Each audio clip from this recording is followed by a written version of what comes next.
శతక సాహితీ సరస్వతికి నమస్కారం. తేల్కొండికాయ ముండ్లు తగుల్కొనగల్ విరిచినట్లు కుశలత్వమునల్. తేల్కొండికాయ ముండ్లు తగుల్కొనన్ విరిచినట్లు కుశలత్వమునన్. చుల్కన చేయగ తెల్గున్ చుల్కన చేయగ తెల్గున్ మేల్కొనుచును తరిమెడు వరమిడు తెలుగమ్మ.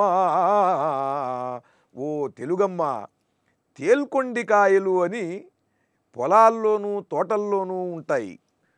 ఈనాటి పిల్లలకి అవి తెలియదు.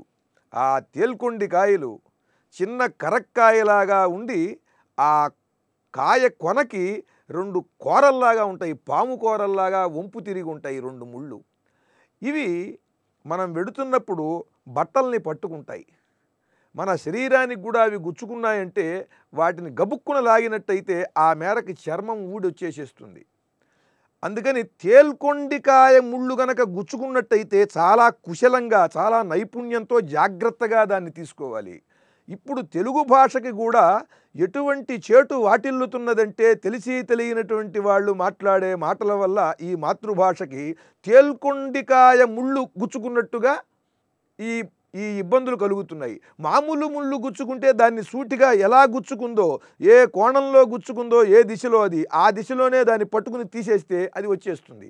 కానీ తేల్కొండికాయ ముళ్ళు మాత్రం చాలా విచిత్రంగా వక్రంగా అది గుచ్చుకుంటుంది. ఇప్పుడు గుచ్చుకునేటువంటి ఈ స్థితి అంతా కూడా తెలుగు భాషకి తేల్కొండికాయలాగా ఉన్నాయి ఈ బాధలు.